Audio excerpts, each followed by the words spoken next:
वृषं रजतो गिरिनिभं चारुचन्द्रावतंसं रत्नाकल्पौज्ज्वलंगं परशुमृगवराभितिहस्तं प्रसन्नं समन्तात्स्तुतमरगणैर्व्याघ्रकृत्तिवशानं विश्वाद्यं विश्वबीजं निखिलभयहरं पंचवक्त्रं त्रिनेत्रं।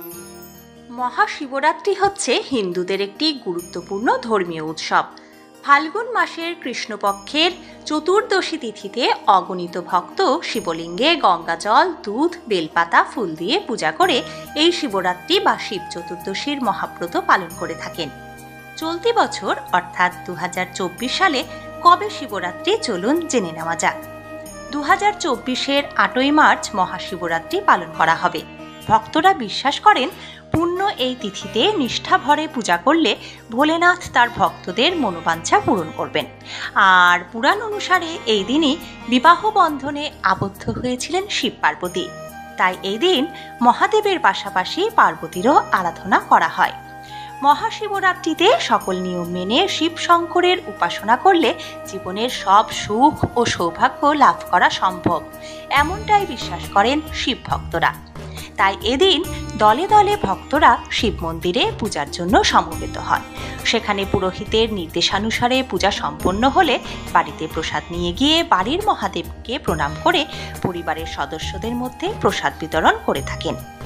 আর যারা মন্দিরে যেতে পারেন না কিংবা বাড়িতেই পূজা করেন, তারা বাড়িতে শিবলিঙ্গ প্রতিষ্ঠা করে সমস্ত আচারবিধি সম্পন্ন করে থাকেন। যেমন ধরুন, শিবলিঙ্গটি অবশ্যই একটি প্লেটের উপর বা প্লেটের মতো কোনো পাত্রের উপর রাখতে হবে। শিবলিঙ্গের পাশে গণেশের মূর্তি রাখাকে অনেকে শুভ মনে করে থাকেন। ভক্তরা এদিন সাধারণত হলুদ পোশাক পরিধান করে আকন্দ ফুল, ধুতুরা ফুল, বেলপাতা দিয়ে মহাদেবকে অর্ঘ্য দেন এবং সাথে কাঁচা দুধ, দই, গঙ্গাজল, ঘি, মধু মিশিয়ে পঞ্চামৃত বানিয়ে তা শিবলিঙ্গে ঢেলে নিজের মনের বাসনা প্রকাশ করে থাকেন। ভোগ নিবেদনের জন্য ফল, ক্ষীর, মিষ্টির আয়োজন করা হয়। সকালে পূজা করার সময়ই উপবাসের সংকল্প করতে হয়। অনেকেই উপবাসের দিন জল পর্যন্ত পান করেন না। তবে যাদের পক্ষে এটা সম্ভব না, তারা সাবুদানা ও ফলাহার করে থাকেন পুজোর শেষে।